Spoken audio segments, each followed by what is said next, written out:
If you were to bite off a kneecap, how would it look?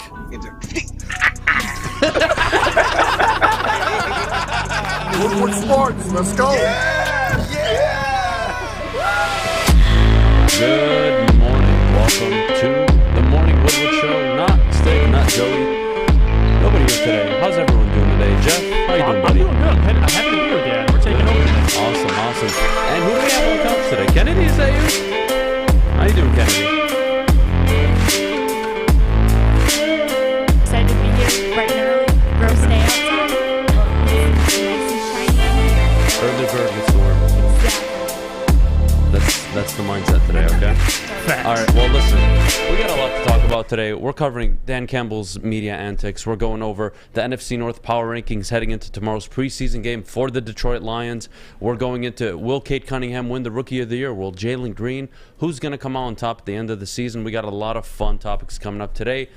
But first, we got to start with MCDC, the man himself, Dan Campbell, the guy who just can't stay out of the media. The guy drives me nuts. I don't know what to say. Every single presser, this guy makes front page news for anything but football. The guy talks about drinking the equivalent of Ted Red Bulls every morning with his goddamn coffee.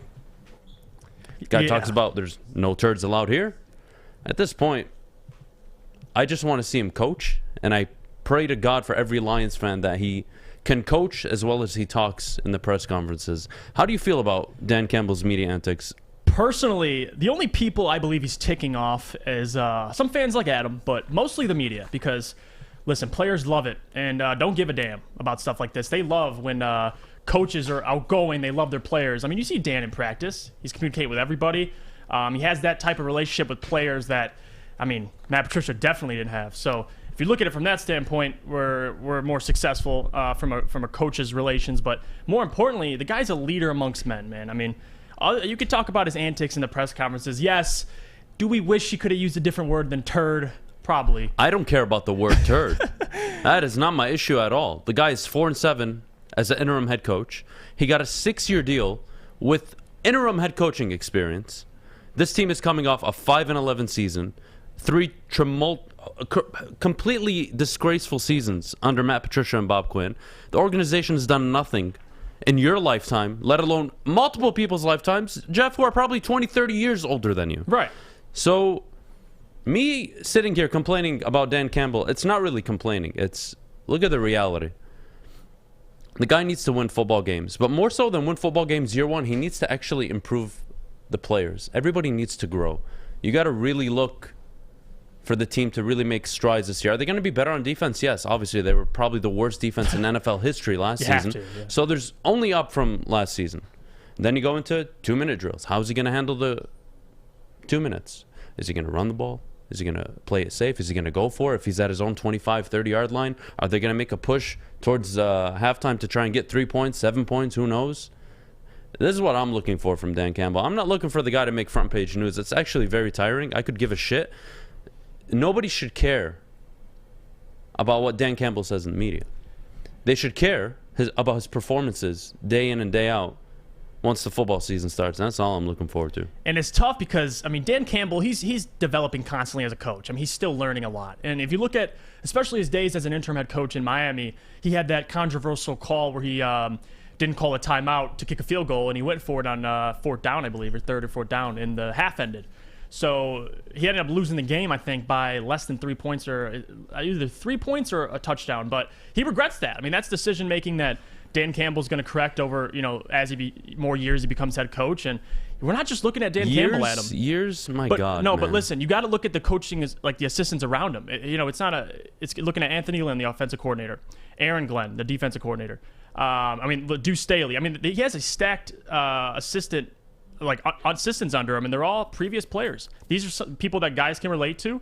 And if we're just saying it's all up to Dan Campbell to lead this team to success, we'd be wrong. I mean, it's going to take a collective. No, it's that coach's responsibility to lead the team to success. But it's not just it's the head his coach. job. It's his job to put the correct staff together. It's his job to develop the players. It's his job to win football games. Right. It's not his job to go out there and play nice with the media and give us 3, 4, 5 quotes a day that nobody cares about, or his chicken shack quote the other day, the turd, the coffee, I could care less. I don't care. I don't want to hear my head coach every day in the media giving 4 or 5 front page news headlines. I don't want to hear it. So you'd like him more if he was what? More professional is what you're saying? Is that the only thing he needs to fix? You know what? Because I like a head coach who is accomplished, who actually warrants the ability to even speak to the media, let alone give the kind of press conferences he gives. Going out there and saying what he says without even playing a game yet for the team. I get he's trying to rebuild this culture, and I actually think he's doing a good job of that. But culture only gets you so far. You got to get people that know how to do their jobs. You got to get the right quarterback. You got to get the right offensive line together. You got to rush the opposing team's quarterback. You have to be able to turn the ball over, force turnovers, play special teams correctly. You got to run the 2-minute drill correctly. This is what we need to hear from Dan Campbell. I could care less that Dan Campbell comes out every single day and makes us all feel kumbaya, everything's great. We've been kumbaya for 60 years. How's it gone? It's not going well. But, I mean, hey, looking at Matt Patricia, he can either make you feel like poop and you suck. So, you know, we have a coach. It doesn't matter. Rod Marinelli, Jim Schwartz made me want to run through a wall. But listen. Jim Caldwell made me want to go to bed early every night. It didn't matter who the head coach was at the end of the day. If you losers. Listen, that's what they've been. So until he changes that, I'm not interested in him coming in. Kumbaya, hey guys, let's all be on the same page. We're gonna be best friends. No, I don't want to be best friends. I want to win. How about that? The city just wants to win. Can we start there? But listen, let's win football games. If Dan Campbell hasn't earned your respect, I get it. But he's at least earned Bill Parcells and Sean Payton's respect. I mean, they believed in the man to bring him in as an assistant head coach, especially Sean Payton. They're biased. That's like you asking me for a recommendation letter. Of course I'm going to put Jeff was amazing in his time here at Woodward Sports. I couldn't be more proud of the guy. What an amazing guy. He does this well. He does that well. I wouldn't point out a single weakness. Are you kidding me? Why did Sean Payton have Dan lead the huddles? He had that man lead the team before games. Clearly, get he the knows team ready. how to hype people up. No, it's not. Okay, you can look at it but just hyping up. But why would you put a man in that position like if he Ray can't Lewis, do it? Except he can't contribute the way Ray Lewis could contribute. If you didn't believe I could do the job, why the hell would you bring me in? Why would it's favoritism, but why? I mean, you're a horrible CEO. Who brings in who? Explain that. Well, the GM are you talking has Brad Holmes? Okay, well, in terms of Or are we talking Sean about Sean Payton Payton to Dan Campbell. He was a tight ends coach and assistant. It's a title. The same way Deuce Staley left. You call it what you want. Call it what you want. 5 years Call assistant. it how I see it. Sean Payton controls that entire organization. He controls the offense. He controls every aspect of what they do. Does Dan Campbell do that? I don't think so. Is he capable of doing that? I don't think so. I feel like every day that he talks more and more, it leads me to believe that he's overcompensating for the lack of X's and O's and clear structure and game plan that he has coming in. And could he develop that in a year or two? Sure. But oh my goodness, Dan, if you could just tone it down, we would appreciate it. Because the last thing you want is to look at your schedule and realize you have the 4th hardest schedule based on win totals from last season. You have the 6th hardest schedule overall. You're probably going to start, I don't know, 2-5, 1-6. Hell, you could be 0-7 heading into Philadelphia. And you know what? No one's going to give let me not swear. No one is going to care come week 8 that you made an awesome Chicken Shack reference or that you like 2 ventis, 2 shots. Nobody cares. Nobody cares. You know what, you're going to be 1-7 with a bad football team, and you should just focus on helping the team progress and get better instead of talking so much. You know what's important, though, Adam, is the self-awareness he has. He's not coming out here. He's acknowledged. I mean, everything I say doesn't mean that doesn't scare the hell out of me. Yeah, hey, guys, I don't know too much about X's and O's. I'm going to rely on my offensive coordinator, my defensive coordinator. Not really sure what kind of plan I have this year, but, hey, we're going to figure it out as we go. I'm talking about with the media. Like, he's acknowledged, hey, if I don't win football games, this rah-rah shit does not mean anything. He acknowledges that. He knows that. So for for people to come out and be like, oh, he's acting all like he already has won games. It's like, dude, most of these coaches start out unproven. You can't do anything. So far, what he's shown us is he's a leader amongst men. He's gotten these guys ready, and they respect him more than damn good since Jim Caldwell. We haven't had guys respect players like respecting the head coach goes nowhere if they don't win football games. Well, it helps contribute to winning football games. Nobody. You couldn't find a more Class A gentleman than Jim Caldwell. And you know what? The team gave up on him. 6-2 to 7-9. 9-7 the last season, 8 of them fourth quarter. I don't want to hear it. It doesn't matter. This is what I'm trying to tell you guys. You need to understand. Do I want Dan Campbell to succeed? Absolutely. But shut up. I don't want to hear every single day what you're thinking or some amazing 2 to 3 sentence headliner. I could care less.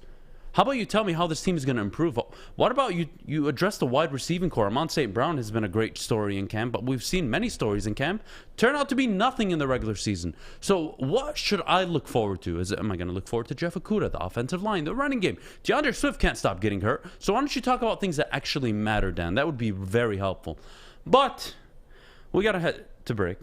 So before we do, I do want to give a shout out to our friends at MyBookie. In the world of sports, we're heading into football season, guys. There's no better time to sign up and get started, get in on the action. MyBookie, use the code Woodward. They will match your deposit up to 50%. Guys, $100, $50, $200, $100, free money. Take the money, dominate, bet on the Lions to lose. You will make money. I almost guarantee it to an extent. We'll see you right after the break. This is the Morning Woodward Show on the Woodward Sports Network. I'm looking to bring on another HVAC tech right now. We are recruiting 5 to 10 techs a month. We're looking to grow and expand. Every new tech we hire is from Northwestern Tech. The hands-on training is fantastic. They're always my first call. We love hiring Northwestern Tech grads. They come out trained and ready to work. Our program is only 10.5 months, and our next classes are starting soon. So why wait? I'm looking to hire Hire a graduate Of Northwestern Tech. Northwestern Tech. Northwestern Tech. Northwestern Tech. Speaking of somebody who doesn't make all the headlines for his voice, actually his actions, Cade Cunningham and the Detroit Pistons off to a slump in the Summer League, lost the first 2 games, but it is the Summer League. We're not too concerned about that. But the question here is, will the Detroit Pistons have a chance of A, making the playoffs, and B, being a play-in team? Are they a lock for the play-in? Considering all the rule changes, there are more spots available now. You got 2 playing games. Seeds go from 8 to 10 now. How are you feeling about their chances, Jeff? People should take playoff picture out of their minds. Play in likely, because everything based off our number 1 pick, Cade. If he comes out and leads this team, gives us, he doesn't have to give us, a monster season. Just give us 18 points, 15 to 18 points, and we have such a great young core around these guys. Depends on them to really, I don't know about pop, but develop. I mean, we have Killian Hayes in his second year. We have Sadiq Bey second year. Isaiah Stewart. And we have a lot of guys we're bringing back. And obviously Jeremy Grant's getting better. He averaged 23 last year. So that's a promising player. It all just depends on our number 1 pick. And he comes out, he plays well immediately, gets these guys off the ground. I mean, it's clear our team's gotten better. We had a number 1 overall pick. You can even argue some of the guys we took late might be able to play this year. But if you look at a team like Charlotte Hornets, because to make the playoffs, some team has to leave the playoffs. So let's just look at a couple teams from last year. The Charlotte Hornets made the play-in 23-42. I mean, and it was a shortened season, but at that pace, the Pistons should be able to make this thing, man. And the Wizards had an awful season, and they've gotten worse getting rid of Russell Westbrook. They've gotten better getting rid of Russell Westbrook, but that's a different conversation. That's a different conversation. But if those 2 teams slide out, I don't see why the Pistons can't slide right in. The Bulls are going to be better this year. A couple teams made moves, but for the overall part, Adam, I don't see why we can't get a 9th or a 10th seed and sneak right in here. I think you're underestimating just how much better the team got. And I think a lot of Pistons fans will be in for a genuine surprise come the end of the season. I think the Pistons are going to be competing for a 5 to 7 seed in the East. It is the East. It's the weakest conference. It has been for the longest time. The Wizards getting rid of Westbrook. They're going down. The Bulls put together a team of a bunch of nobodies, but they spent all their cap. I'm not too worried about the Bulls. You really have the Bucks, you have the Nets, you have the Hawks, and then it's kind of fair game after that. It's open season. I don't think Cade is going to be scoring 15, 18 points, at least to start the season. Jeremy Grant's going to be the dominant ball handler, I expect, or at least the dominant scorer. I think Killian Hayes and Cade Cunningham to start the season are going to play a big role in distributing the ball. They're going to control the ball, move it up the court, call the plays, call the sets. I think that's what Dwayne Casey's going to roll out the season with. Ideally, but come the end of the season, we're seeing Cade put up 20, 21, 22 points a game. I think that is best case scenario for the Detroit Pistons. But I think they're a lock for the play-in.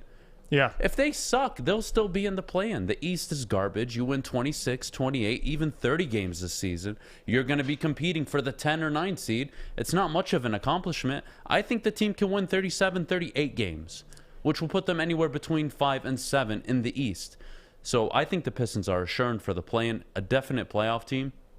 And we'll see how they do throughout the season. It's really going to be a development year for the Pistons, but just because of how weak Jones, the you conference enjoyed is, this. I think Screen they get was it not regardless. Yeah, the key point is how weak the conference is. And if you look at a couple teams, like the Magic was the 7th seed last year, and they went through a total, not a rebuild, but they traded most of their star players. They have Jalen Suggs now. I don't think he's going to take them immediately back into the playoffs. But if you look at all these teams, Adam, that are in the playoffs or even the play-in, they have one guy, at least. So, I mean, even the Hornets at 9, they had, LaMelo Ball, decent cast around him. The Wizards, they had, obviously the backcourt they had. But you could even go, the Magic had a couple good guys. But every team has at least one dude. So if Cade turns into that dude, we have Jeremy Grant as well, and Sadiq Bey, and great pieces around these guys. I could agree with you on the lock-in for the play-in. Playoffs, we'll see. I don't doubt it. If you look at the Eastern Conference last year, the Nets made it 35 and 37, and this is only the year before. So the East hasn't been very good. It's never been good. Again, I think the Pistons fans are in line for a genuine surprise this season. They're gonna be good, and they're gonna be good because they play in the East. Yep. They have a very good opportunity to not only develop their players individually, but they have an opportunity at the end of the day to walk in with a 6-7 seed and hopefully take it past 4 games. That'd be great. That'd be a great change, Pistons. Wouldn't that be great? If we could, maybe get to game 5, game 6, another home game, that'd be nice. Regardless. Yeah, because regardless, if we sneak into that 8th seed, you're versing. There's no sneaking in anymore. I mean, it is a playing game. Again, this team is capable of making the playoffs. Are they capable of making a run? I don't think so. We'll see what happens at the trade deadline. I think the Pistons got to be willing traders and negotiators come the trade deadline this season in the NBA. They have to be willing to move off a few paces to try and upgrade, whether they're going to go to upgrade point guard if they're not confident in Killian Hayes, whether they want to upgrade their forward position, whatever they end up deciding, I think they're going to be buyers and sellers really come the trade deadline. So I'm looking forward to it. And if you look at teams, it's a trend in the NBA. Teams that have multiple young players, and we're trying to make that next jump. That's where teams start looking for veterans. And you might see the Pistons go out and grab a guy that's on the trade block that could help them take that next step. But for now, they're happy with the core they got. And, if we can get 36 to 40 wins, like you said, Adam, that's easily a 6 seed. So playoffs aren't out of picture. It would be great, get a number 1 pick. First time since, we had 50 years. Bob Lanier. Yep, 15 years since we had Bob Lanier. So just getting the number 1 pick, jumping right back into the playoffs. Hopefully not to get swept by a Milwaukee. When you get the number 1 overall pick, it changes your franchise's fortunes if you make the right decision. Now, if you're the Cleveland Cavaliers, which we all know, they take players like Anthony Bennett, number 1 overall, or the Timberwolves, or they take Andrew Wiggins and then they just trade him. So you could be the Cavaliers, Detroit, but hopefully not. We'll see what happens.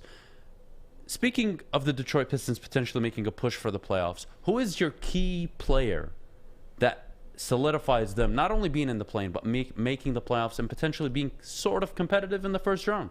The easy answer is Cade. I mean, you come out, you say, I want the number 1 pick to play but it's not really Cade because he's solid. I think he'll have a great year. It's the other guys. It's I might even say Sadiq because coming from last year, leading all rookies in three-point shooting, the guy's got a high ceiling on him, and it's all about him to reach that ceiling. Coming out this year, developing his game, I want him to be more aggressive scoring. Last year, he's more of a spot-up shooter. I want him to take over, grab the ball, get out the way, and that's someone I'm really looking forward to make the next step. So far in Summer League, I haven't really seen much. He's been solid. I think he's gotten 10, 12 points in each of the games, but I'm looking for more from Sadiq. He's gotten stronger physically. If there's anybody on the Pistons roster right now, I have a laser-focused red dot laser on. It's got to be Killian Hayes. You got to hit a jump shot, man. You can't be Ben Simmons. Please. We don't need this in Detroit. Philadelphia's in uproar right now. We don't need this. So learn how to shoot the basketball, number 1. Stop committing so many turnovers. Number 2, you're going to have more than enough opportunities this year to showcase to Dwayne Casey that you're more than capable of leading the ball up court, being a facilitator, and making space for your teammates. That is probably my biggest concern for the Pistons this year, is how Killian will run the point guard position. I think he'll turn out great. I hope so. We all hope so. But he has not been showing off great in the Summer League. I'm not too excited about it. Luka Garza's been a good find so far in the Summer League, but we'll see how it translates in the NBA. His footwork needs to improve vastly, but we'll see. Once we get back from the break, a great friend of the show is joining. World of Isaac, as you all know him, has kind of a renowned opinion on the Detroit Lions over the last few seasons. We're going to get him in studio next once we come back from the break to discuss his thoughts on Dan Campbell, this culture change, and the regime change here in Detroit. We'll do that right after the break. Tony is a third-generation logger that has a simple, practical approach to life and work. That's why his Coast DX342 knife is perfect for him. The stainless steel blade is rust-resistant and made for all-weather use. And the double roll-lock safety ensures that it will never inadvertently close when he doesn't want it to. That's why Coast is trusted tough. Welcome back to the Morning Woodward Show. Jeff, thank you so much for joining me this morning, but I got to thank somebody else for joining us this morning. Yes, sir. Isaac, man, what's up? What is up, everyone? What's going on? How you doing? Are we talking Lions today? Isaac, Yes, sir. we we are talking talking Malice at the Palace again. No, we're talking Motor City Dan Campbell, who can't shut up, and it drives me nuts. But you kind of have a very interesting and well-documented relationship with the Detroit Lions over the last few years. Obviously, the last 3 years have been abysmal. Culture, probably the worst it's ever been in Detroit for the Detroit Lions. Kind of take us through, the past 2-3 seasons, kind of how your fandom as a Detroit Lions fan has changed during that span, and how it's kind of been resurrected with Dan Campbell and Brad Holmes taking over. How long is the show? How long we got? If we're going to go through the evolution of Isaac's fandom with the Lions, we could be here for a while. So I think I feel like how a lot of other Lions fans feel, in that the last few years were really difficult because nobody liked Matt Patricia. And I think the dislike and the hatred of Matt Patricia kind of extended into how people felt about the Lions. And for me especially, it was a reflection of just how much I disliked him and everything. So I don't think anyone thought the Lions were going to go anywhere the last 3 seasons. Prior to that, I think there was a lot of confidence, and the Lions had the personnel in place to make runs. 2014, they were a very good football team, and they probably should have won a playoff game, but that was kind of the peak. And then after that, it's just kind of come like crashing down. And now we're starting, this is a cliche, we're starting from the bottom again. But at least we're starting from the bottom with a guy who has a lot of positive energy. And I think I've said it before, Dan Campbell may not be the greatest X's and O's coach, but the people around him like him. And from a management perspective, if the people around you like you and they enjoy playing for you, then things are going to probably go well. I think the biggest issue for Dan Campbell will be the first sign of adversity. Like when they're like 3-10 or like 2-8, how does he respond? How does he respond in game? The Lions have had a lot of issues in the past with coaches making really poor in-game decisions. You go back to the 2014 playoff game. We all talk about the pass interference. But the pass interference was followed by a 4th and 1 at midfield, and Jim Caldwell decided to punt. Instead of being aggressive, instead of trying to win the game, he punts away. The Lions lose. It was a shanked punt, goes out of bounds.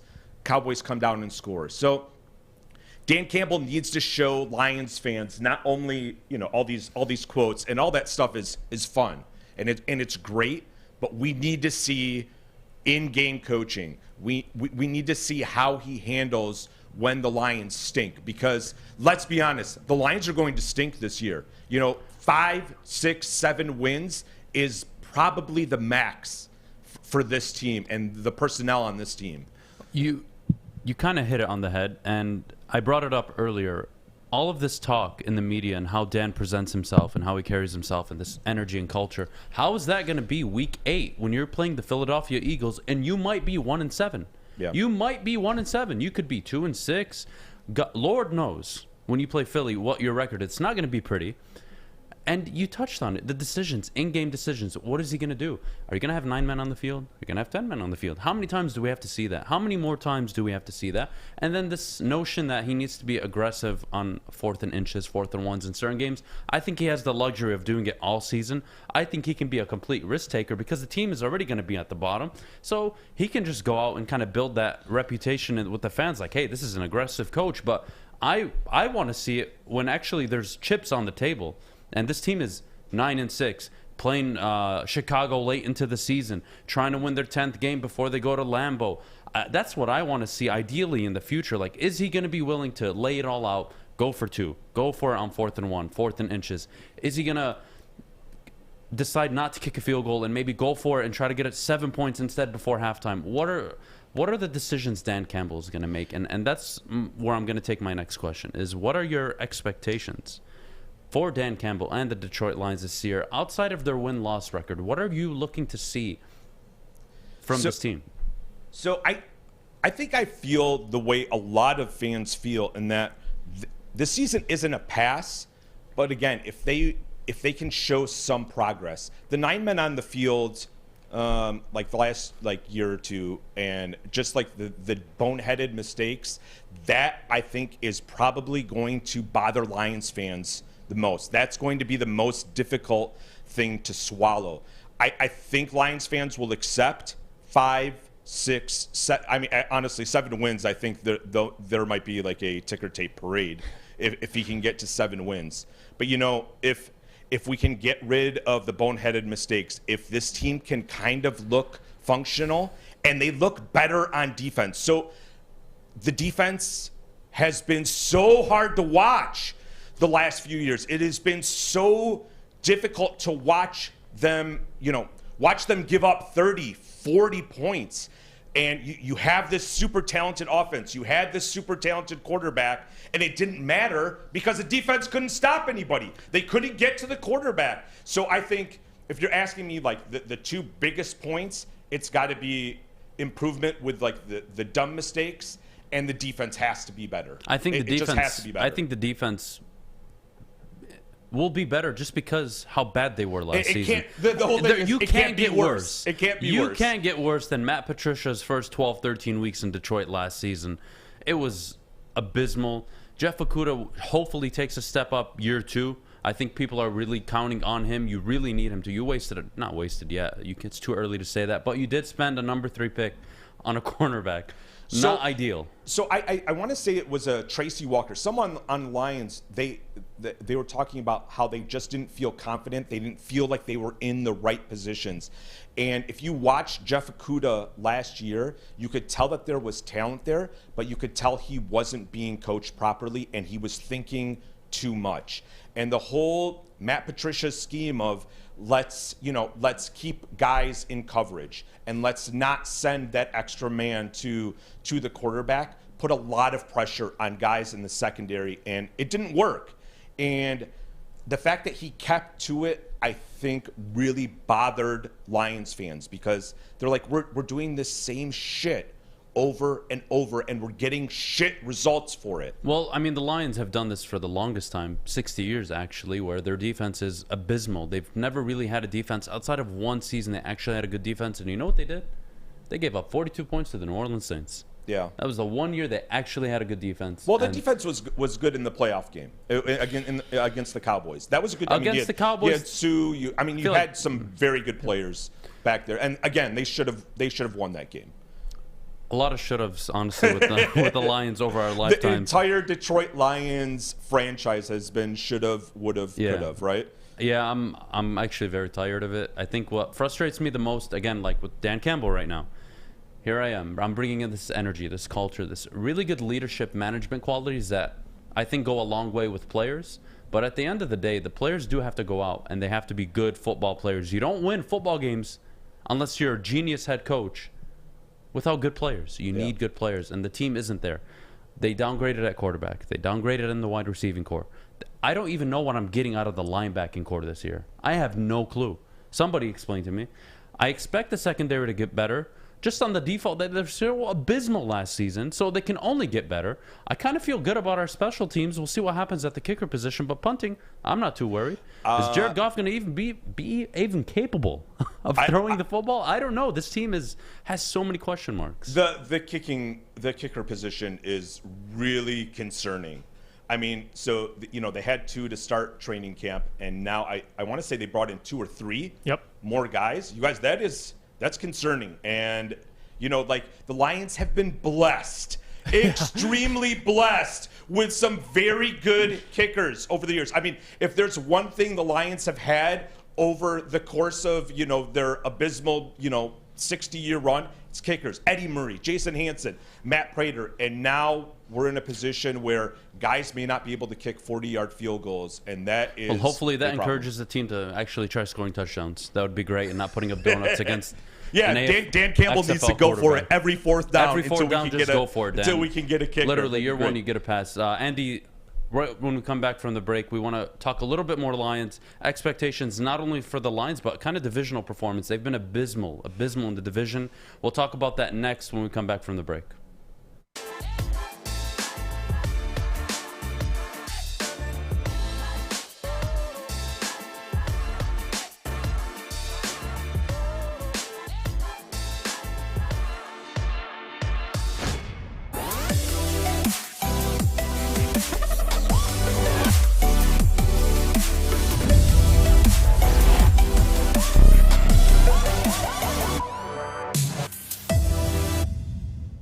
Welcome back to the Morning Woodward Show. We are joined by the infamous Twitter savant / food artist / F everything, World of Isaac. Jeff, you have a question for Isaac regarding the division this season. You can go ahead. Yeah, we mentioned the division, the NFC North, before the break, but I want to ask Isaac now, as a Lions fan, has seen all the BS. I don't want to say, you don't have to predict the amount of years, but when do you think we can start really contending for this division, to be honest? Next season, I think next season is very possible because nobody knows what's happening with the Packers. Right. Nobody knows what's happening with that quarterback position. You remove Aaron Rodgers from that Packers team, they don't look the same. And, the Bears are the Bears. Fuck the Bears. I think we all know my feelings on the Bears.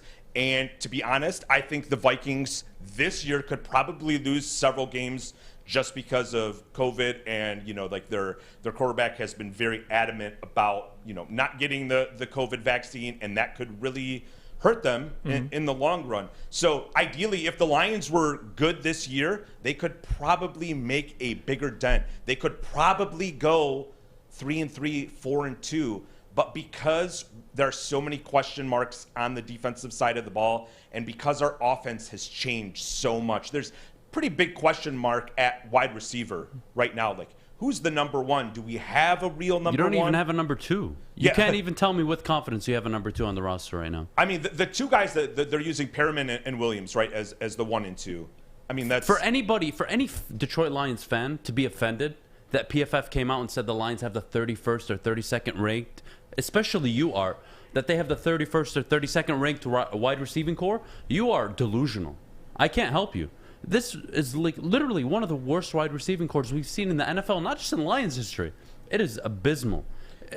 It's not going anywhere. And Isaac, again, we all kind of feel the same way that year one for Dan Campbell, show me the little things, and I'll give you a pass. But there's that big but. In the NFL, we all know it happens every single season. Team finishes the bottom of the division, and they show up in their second or even first. It happens every single season in the NFL. I think if you are that coach, I think if you are that good of a leader, I think the Lions should win 7-8 games. That would be promising. Whoa. Wait. If Dan Campbell is the guy, if he comes out and does 3 3-14. It doesn't change my opinion of him. You don't give a rookie head coach a 6-year deal, but hey, I'm not making the calls. But if he comes out, wins 2, 3, 4 games, you're like, all right, we kind of expected that. But if he wins 7, 8 games, you're like, you know what? The guy can actually coach. Because you have to coach to win football games. It's not easy to win football games. You don't just stroll in and win. So, again, but you need talent sides to the coin. Two sides to the coin. I think he can compensate for the lack of talent if he's that good. If he's not, we'll see. Maybe the roster just needs to get better and they peak by year 3. I'm not sure. So the Lions won 5 games last year with a coach they absolutely hated. A coach everyone did not want to play for.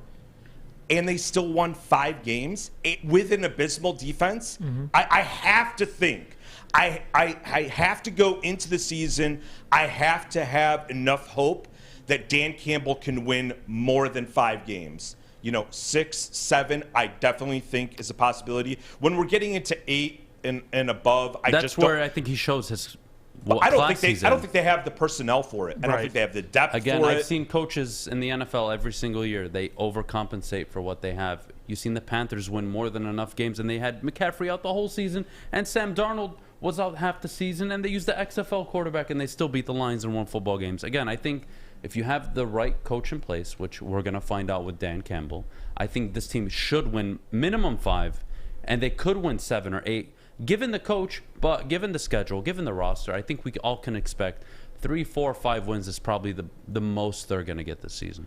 What do they go in the division? I don't think Lions fans can stand another season, with these repeated losses to weaker division teams. Like, they go 1-5 in the division. I think Lions fans are going to be irate. I think they're 2-4 this year in the division. I think they're 2-4, and my lock of the season that I will bet my whole house on. The lock of the season. Hold on. Do we have music? Do we have music for the lock of the season? The lock of the season is going to be Thanksgiving Day. I think that's Dan Campbell's most important game on the schedule, actually.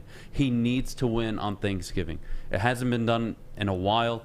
Nobody likes to go home, especially when you're a Detroit Lions fan. You kind of have nothing to look forward to anyways. Nobody wants to go home, eat their turkey, pissed off because the Lions lost by 40 points to the Texans. Nobody wants that, especially to lose to the Bears on Thanksgiving. I think that is Dan Campbell's trademark game. He wins that game, I'll give him year 2 to all right, figure it out. The food always tastes so much worse when the Lions lose on Thanksgiving. My turkey tastes, sour. It has a bad aftertaste. And the mashed potatoes, they just don't go down as smooth when the Lions lose. So, I'm with you. I think they need to go 3-3 in the division. They need to beat the Bears. They got to beat every team once at least. Yeah. Ideally. I don't think they're capable with of beating the Packers, though. Yeah, with Aaron Rodgers, I don't really see a win. I definitely don't see a win in Green Bay against the Packers. Maybe. Well, Green home. Bay is, I believe, Monday night at Lambeau early on in the year, and then they play the Packers towards the end of the season. So at Ford. So that would have been a lot better, right? If Aaron Rodgers decides to hold out or whatever he was doing. That would have been great. We get an early season win against the Packers. Lions fans are, they're at an 8 or 9. Well, speaking of delusional Lions fans, we have one actually that runs the video operating here. It's actually Art Smith. Art, what do you have to say for yourself? Here's the thing. When I look at Aaron Rodgers, I see someone who doesn't want to be with the Packers. So that, to me, not saying that they're going to win both games, but I can see them very easily winning. When I see Lions fans, I see Lions fans who don't want to be Lions fans. That doesn't mean they're not going to be Lions fans. Well, no, you're speaking about just yourself. That's the difference. When Isaac was talking about that pencil fuck that we had, and we had 5 wins with him, you're saying... Well, technically you had 3 with him, and then the replacement coach got 2 towards the end of the season. Yeah. It was getting pretty bad before he stepped in. Okay, don't let perfect be the enemy of good. Listen, I think that we're going to do way more than 5. I know, you're delusional. No, just based on the new regime that we have. When you have new management that comes in, new coaching that comes in, that actually motivates. Imagine I went and bought you a Lamborghini, and I put Horrible. I put Toyota wheels on it. I put a You're not Toyota listening. engine in it, and I told you it's a brand new You're not Lamborghini. Oh, listening. congratulations, No. buddy. Do you want a guy who's a Sorry, fat fuck that's Toyota. got a pencil in his ear riding around on a four-wheeler? Do you want a guy that motivates someone? The press conference stuff, I don't that's want a guy that motivation. motivates anybody. I want a guy that gets the job done. We don't know if he's going to get the job done. You're saying 3-4 fucking wins? When we had pencil fuck, we had 5 wins. And, of course, the other 2 coaches. Oh, fuck all that shit. We've got a guy who wants to motivate us and keep us going. Isaac, I actually agree with you that you're saying, I'm listen, so surprised. Listen, no, Isaac was right. Isaac said, we had a guy who treated everyone like a piece of shit, and we got 5 wins out of it. That's a great point. Is it going to drastically change this guy who comes in and drinks 17 cups of coffee, and he's fucking rah-rah? No. But what I'm saying is this. Your motivators are the people who are telling you what moves to make. We don't have some fat piece of shit riding around on our four-wheeler screaming at You don't people need a motivator. anymore. Go look at Kevin Stefanski. Go look at all the coaches right now. Even Matt LaFleur. Go look at Kyle Shanahan. They're not motivators. They're guys who understand the game of football, understand what personnel they're looking for, not just playing guessing game like, hey, Aaron Glenn, you know what, you can be my DC. And Anthony Lynn, you just got fired from LA and with a rookie quarterback and you won the last 5 games, but they still didn't have the faith in you, so they still fired you. Why don't you come here and be my offensive coordinator, and then we'll just sit in a room and we'll huddle up and, hey, guys, we're going to make this work with a downgrade at quarterback. We don't have a number 1 or number 2 at wide receiver. Our best player is going to be double teamed 80-90% of the time. My feature back can't stay healthy, so I have to go out and get a running back from Green Bay, and Jamal Williams is here now. I draft one in the 7th round. It looks like he's going to make the roster.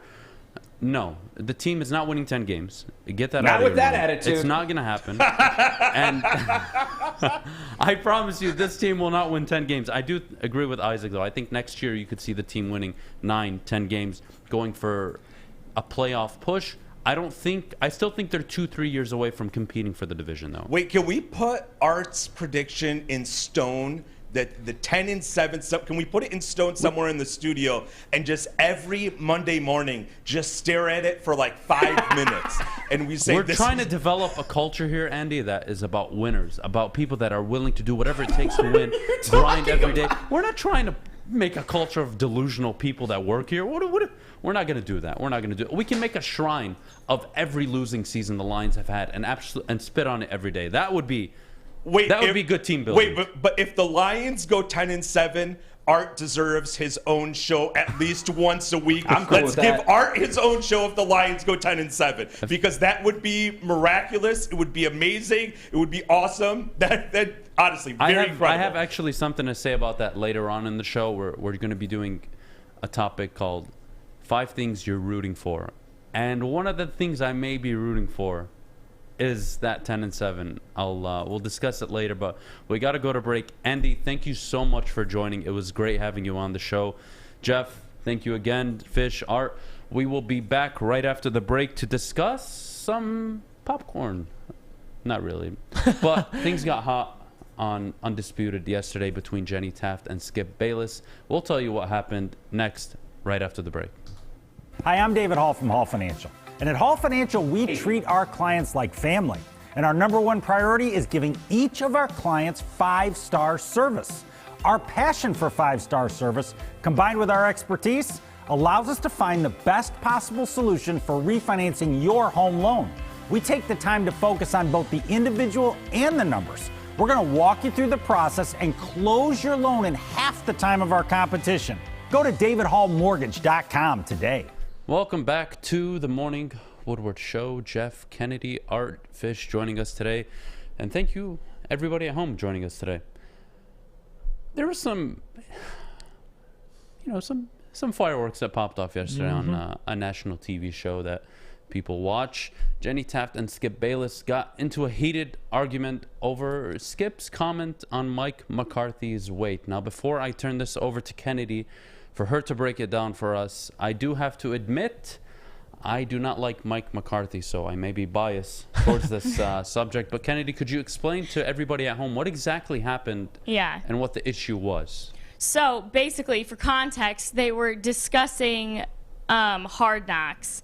And so they were talking about Mike McCarthy, and Skip basically said, all of his points were idiotic. Let's just say that. So he made some comment about coaches having to look the part to exude confidence, and basically said that heavier set people can't be confident and therefore they can't lead a team.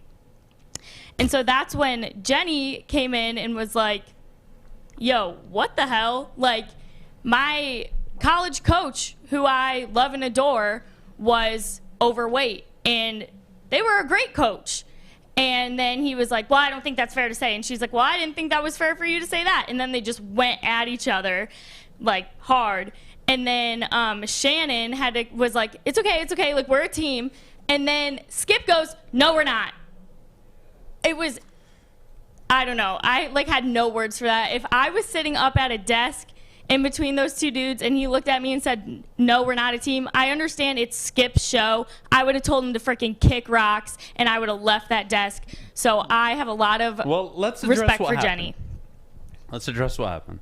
So he pointed out Mike McCarthy's physique flaws. Right. As a reason why he's not confident in him being the head coach of the Dallas Cowboys, who you guys should know Skip is actually a big supporter of. He's a huge fan of the Cowboys. So obviously he has a little fanboy in him.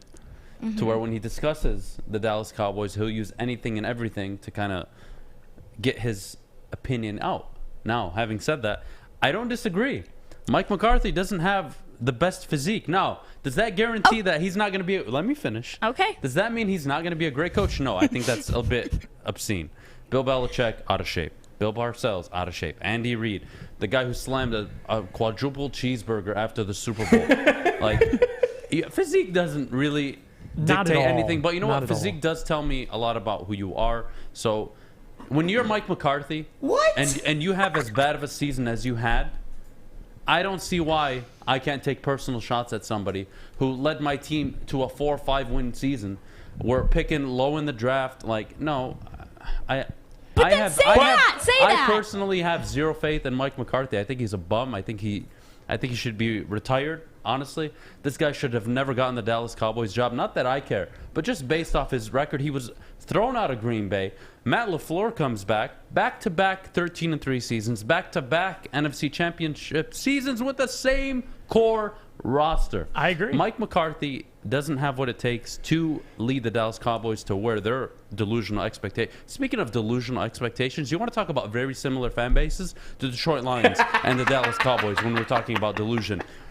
Having said that, Jeff, what was your how'd you take Skip's bite and response to Jenny over this whole discussion? I agree with what you said in terms of, like, Mark McCarthy got fired deservingly so from Green Bay, but the comments made zero sense. Like, Skip has the ability to say some things that's going to rub people the wrong way, and usually he gets away with it because he's Skip Bayless. But this time, Jenny didn't let him off the hook, and I don't think she let him off the hook. No, I think she put didn't. him in place. No, I said she didn't let him off the hook. Yeah. So I like that. I like that, Jenny, because it makes no sense. Like, the last 2 Super Bowl champions, Bruce Arians, not in very good shape.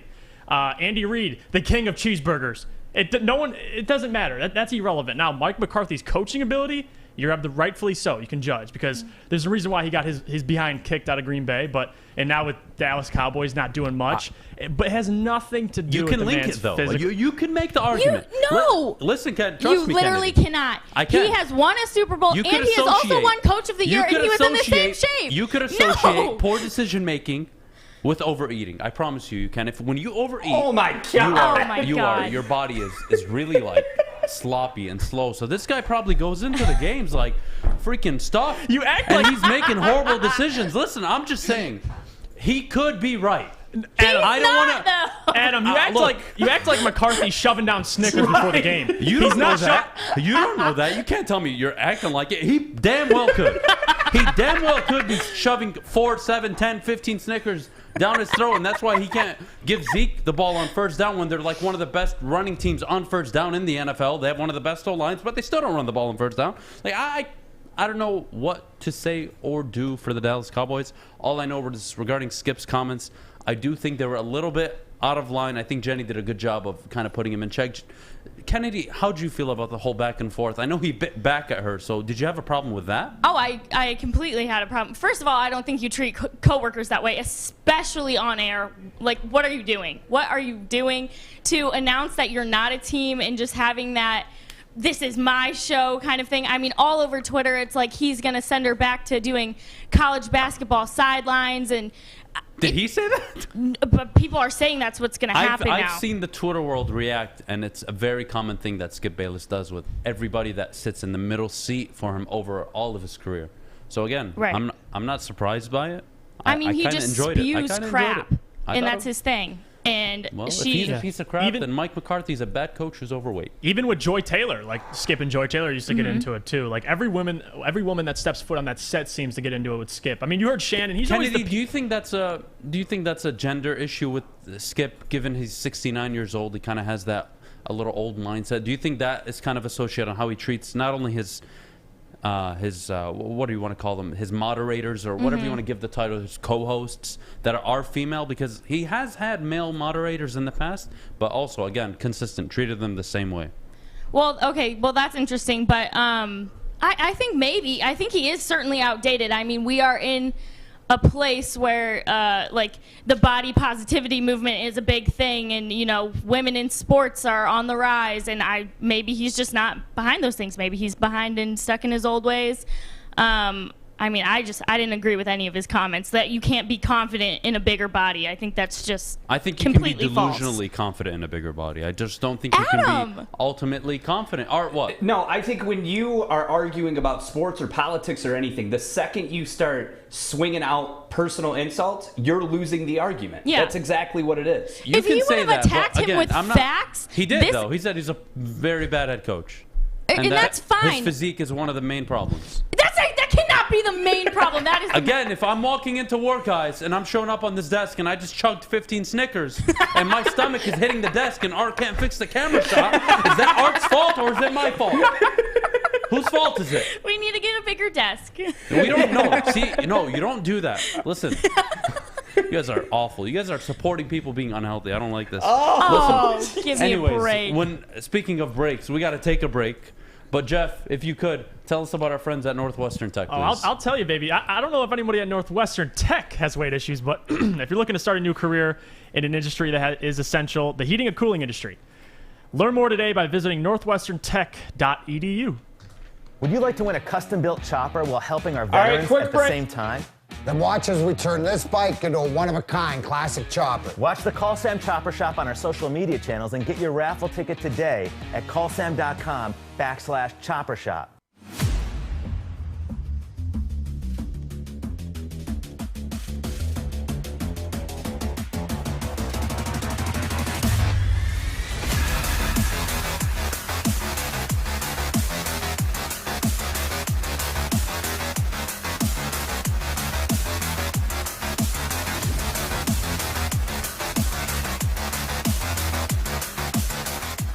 The Bottom Line previews today. First ever episode. Braylon Edwards, Ryan Ermani, Tom Mazaway, 2 to 4 p.m. only here on the Woodward Sports Network. We're so very excited for it. It's going to be a great show. But I've got something I'm very excited about, and that's giving Jeff and I's NFC North power rankings heading into tomorrow. Obviously, Detroit plays Buffalo tomorrow. We're all excited for the first preseason game. A lot to look forward to. Get to see the first team guys out there for the first time outside of camp, live action. We'll see how everything plays out. But more importantly, we're going to discuss where the Lions fall in each of our power rankings. And we'll start with Jeff and I's. We do have a full graphic that we'll share with everybody. We don't differ too much. But there's one key one in there. I can't sit up here and not want to punch you in the face for having the Lions third. Fish, you're raising your hand. I swear if you agree with Jeff, I might attack you. What do you want? Oh, well, then be free to attack me because the order you guys had it in, it's in reverse order, right? So the Lions are actually in first and the Packers are actually in fourth, right? So he has the Bears in second because it's... Are you serious? Reverse, yeah, it's reverse order. I mean, you can clearly see on the graphic it's reverse order. Fish, what are you giving Fish, if the Green Bay Packers finish fourth in the division, like almost anything you could ever ask for, I would give to you. I would find a way. I would rob a bank if you asked me for money. That if you wanted a common sense as Toyota, it gets. I would go find a Toyota and I would put Lamborghini wheels on it, I don't know. I'd figure out something, but no, you're delusional. More than Jeff. Jeff, we can both agree. Yeah. Packers at 1. Reasons why. Aaron Rodgers is back. He's never played a preseason, I believe, the last 3 seasons, so I'm not too concerned about him starting the season slow. Again, 13-3 the last 2 seasons under Matt LaFleur. Do they win 13 games? I don't think so. I think they did win the division with 11, 12 games this year, especially given the extra game. I think 12 is kind of realistic, but I'll take 11. I think 11 is safe.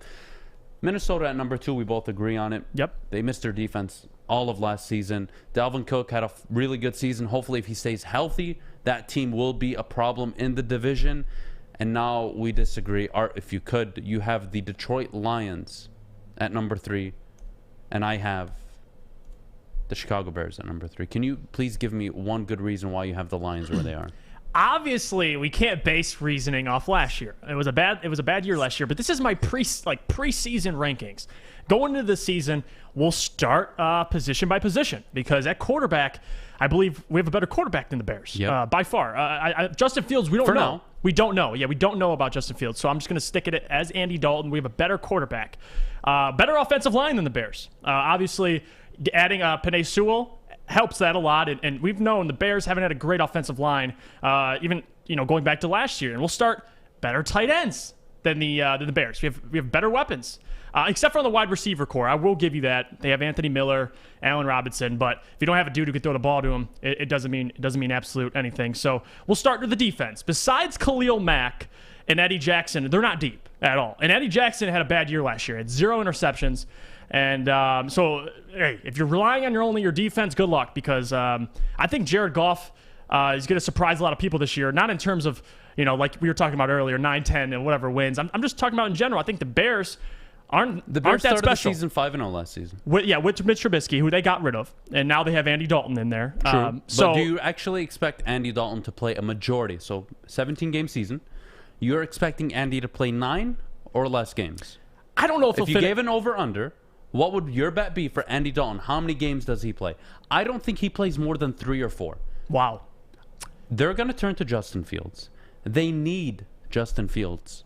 They didn't trade up to watch Andy Dalton, who couldn't do the job in Dallas, come to Chicago, who have been inept. All of their franchise's history, they've been inept at quarterback. Never a 4,000-yard passer, ever. And we're playing in the modern game for the last 15 years, guys. Yeah. Not one time have they had a 4,000-yard passer. Do you want me to talk about the last time they had an all-pro quarterback? 1950s. Yeah, right. And they're going to turn to Justin Fields. He is going to be maybe a slightly more accurate version of Kyler Murray. Potentially. That's his ceiling. Potentially. Yeah, right. And if he plays out to be that good, this team could win 8-9 games this season. They still got their core pieces on defense. They brought back Allen Robinson, which was the big debate in Chicago over the offseason. They kept him. Go watch film on the Chicago Bears last season. Go find dozens and dozens and dozens of open wide receivers that were missed by Foles, Trubisky. It was embarrassing. For me, the Chicago Bears are clearly going to finish 3rd. I think they could even finish 2nd. It wouldn't surprise me. You can't have the Lions at 3. You just can't. Adam, downgrade at quarterback. Downgrade in the wide receiving core. The defense will get better just because how bad they were. God awful they were last season. Where Adam, are we going? You're drinking the Kool-Aid, Adam. And Who? What's I'll Kool-Aid? I'll call you delusional. Me? Because you know why? You're assuming things about Justin Fields. He hasn't even stepped on the field I'm yet. not assuming. We have a quarterback who just beat Russell Wilson in a playoff game last year. So oh my if you goodness, look at the quarterback, he came in halfway to the game. Who was injured? Yes, oh my he came in goodness. injured. So you're gonna argue Aaron Justin Donald Fields won that playoff game. Aaron Donald, put some respect on Aaron Donald and Sean McVay's I put some respect on him. How dare you say that Jared Goff won them that game? He threw the ball 14 times. Holy God. Hey, he managed the game. He won a game. What has Justin Fields done? Cam Akers what has he done? Over 140 yards. Don't tell me Jared Goff won a playoff Adam's game. Seen He's training the camp. hero in Detroit. Hold on. So Adam's seen training camp highlights of Fields, and he thinks they're 3rd in the division. I disagree. I don't need he to has go to them Justin 2nd Fields' in the division. training camp. I can go to Justin Fields' college career. I can look at his decision making and all this negativity on the Ohio State quarterbacks can't make the reads. It's all justified. But you know what? He played under Ryan Day. Day. Ryan Day actually asked Justin Fields every snap to make 2 reads before making the decision to throw or run. This isn't the typical drop back, make a fake read, and then run like every other Ohio State quarterback. Justin Fields has the highest character intangibles and IQ intangibles out of everybody in the draft. Could be everybody. true. But does he have anyone to protect him? It is true. He graded higher than Trevor Lawrence on their IQ testing. Everything across the board. Justin Fields has all the characteristics of Russell Wilson.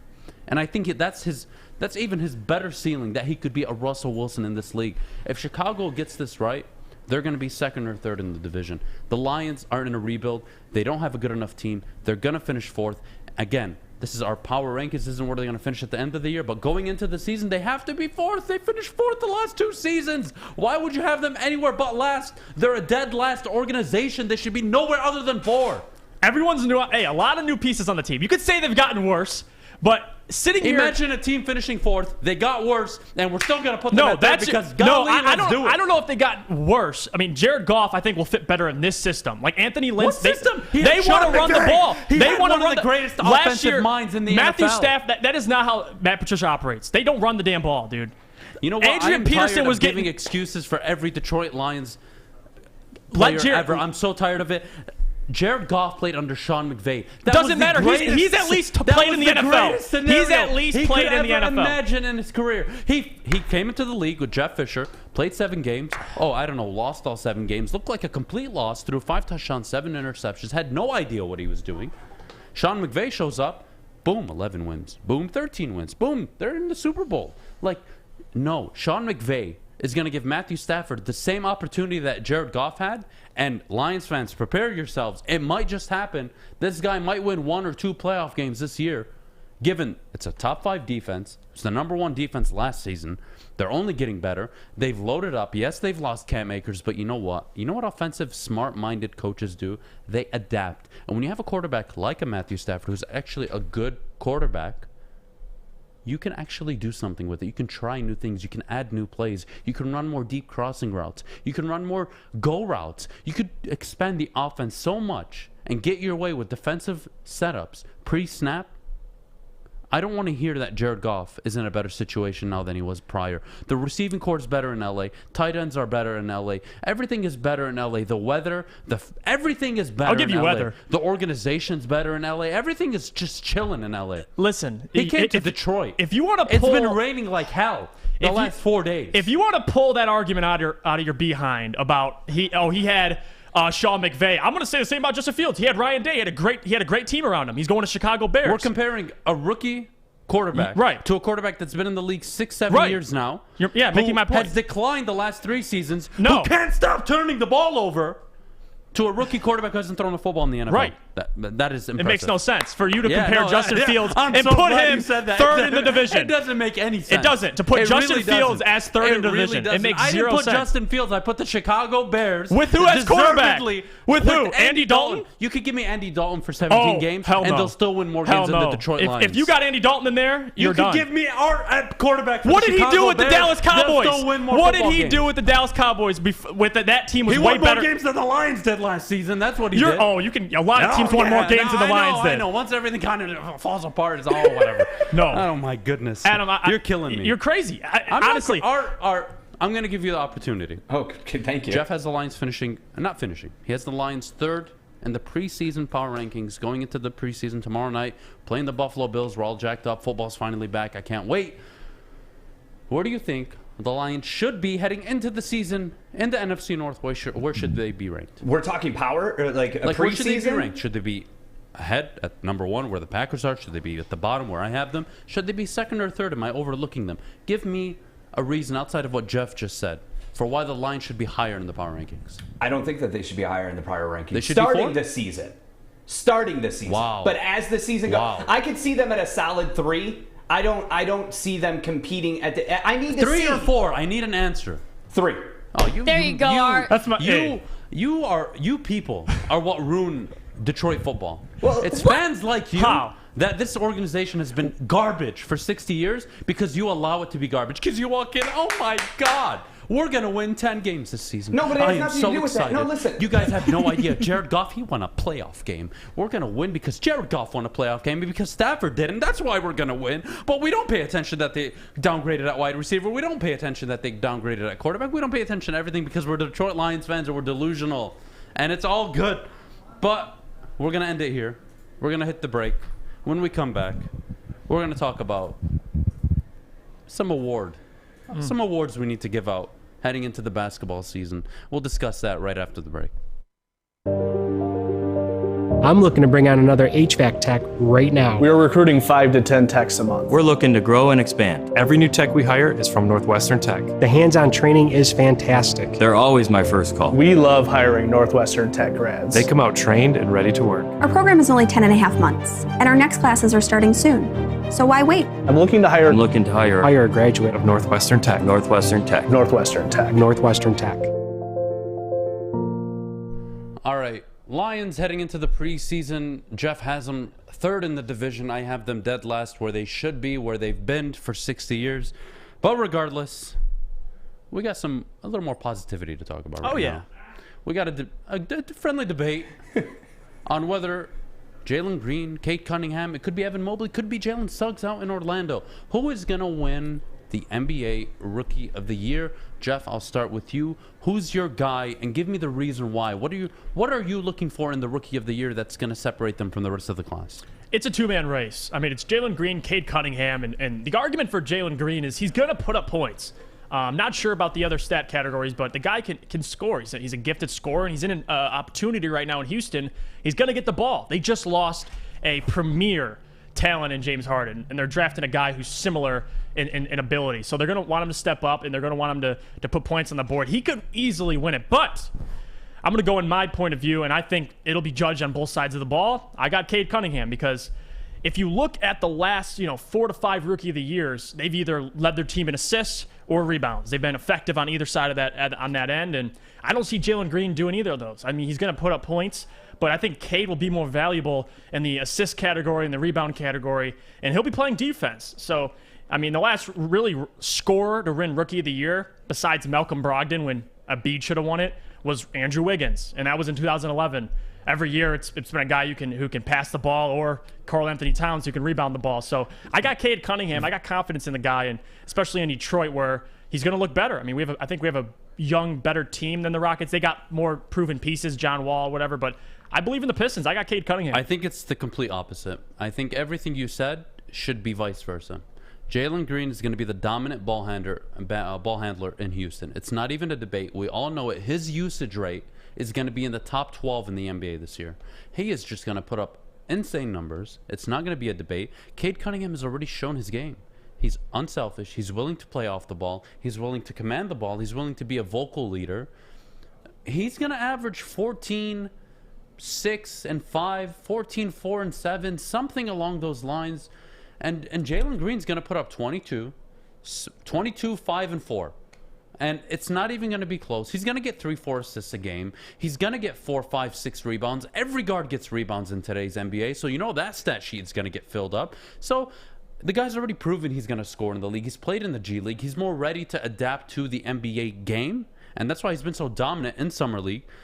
I don't think it's close. You have your Brogdons. You have your Tyreek Evans. You have your Andrew Wiggins. But Cade Cunningham, statistically, if you just went based on statistics, will not be in the conversation. He'll be third, maybe even fourth. Jalen Suggs is going to put up better numbers, most likely, given his situation in Orlando. We're looking at situations. Let me explain something to you. Sadiq Bey, Jeremy Grant. Doesn't need the ball. It's not about who needs the ball. Ball scorers. These are the guys that are going to be doing a majority of the scoring for the team, correct? We can assume only Jeremy Grant. I'll argue that. Sadiq Bey, Cade will be more. Sadiq has to be the second leading scorer of the season. He needs to take He needs to be the Klay Thompson in 5-6 years from now. That's what he's got to be. He's got to try to be that for a team. He's not going to be a primary one. We have that. We have Cade. Jeremy Grant, ball usage is going to be through the roof. We'll see how Dwayne Casey rolls out for the regular season, but you can imagine he's putting it in the veterans' hands. He did it with Blake and D Rose before he shipped them off, and that's why I brought up earlier, are they going to be buyers or sellers? Are they going to ship off Jeremy Grant to a contending team midway through the year for some assets, and then they're going to build around their core. Like, that's what I'm looking for. Again, Cade's not going to put up the 18.5, 6.5, 5.5 that we'd like him to. That would put him into a front runner position for Rookie of the Year. It's not going to happen. It's damn near impossible given his situation. He's going to be on a better team with better players. They're going to facilitate. They're going to play team basketball. That's Dwayne Casey. Dwayne Casey's not known for making all-stars. He's known for making good players. Pascal Siakam, Lowry, all these guys. He's good at developing players. You're not going to get those A1 LaMelo balls. You're not going to get that out of Cade year 1. You might get it year 2 or 3, but he's going to be the guy that doesn't win Rookie of the Year, and more likely than not, I'm willing to put my money on it. Year 2 and 3, he's levels above Jalen Green, Suggs, Evan Mobley. But year 1, no.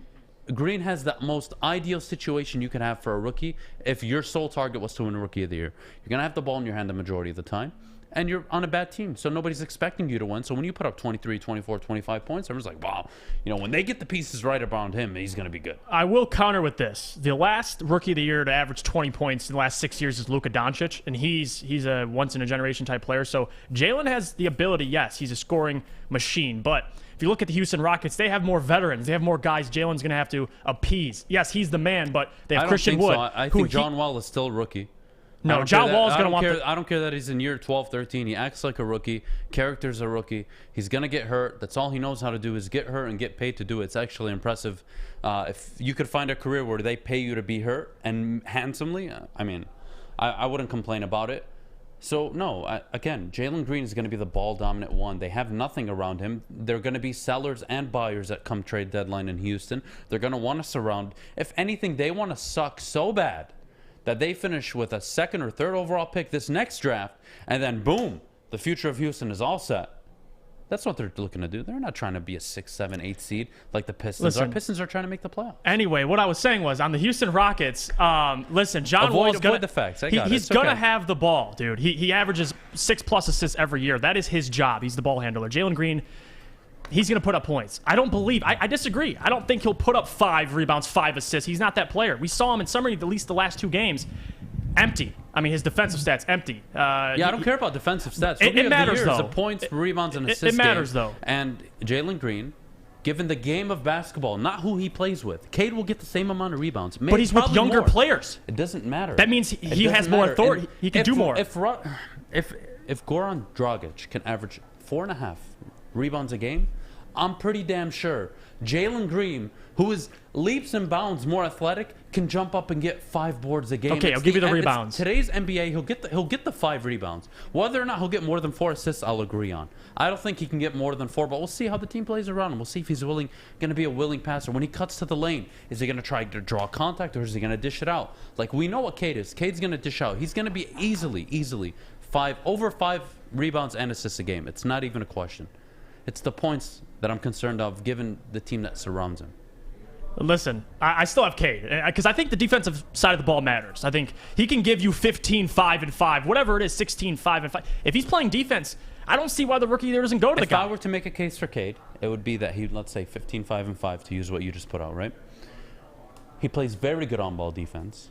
He's in the consideration. Maybe he's like all 3rd defense. It could be, you don't know. Like, maybe he's like that close of making all 2nd team, that he's on the cusp. He's that good. We don't know that yet. But I think what pushes him over Jalen Green potentially is going to be the win-loss column. It's got to be the win-loss column. If the Pistons go out and win 35, 36, 37 games, and the Rockets are stuck at 14, 15, 16 wins, you're probably giving the Rookie of the Year to Cade. Given that stat line. And I agree with they're going to look to Jalen to score the ball. He's going to be the man in Houston in terms of just, putting the ball in the hoop. But Cade, I just think people go back and forth with the whole Killian. They're going to share ball handling. Regardless, if Killian has the ball, he's going to give it to Cade to try and score. And Cade's going to be, carrying up the ball most of the time anyway. He's just, he should. He's the most talented player on that roster. He should have the ball in his hands. Well, speaking of carrying the ball or the team, we're going to discuss next whether the Lions' offense or defense will be carrying the team this season. What are their strengths, weaknesses going into the 2021 season? We'll discuss all of that next on the Woodward Sports Network.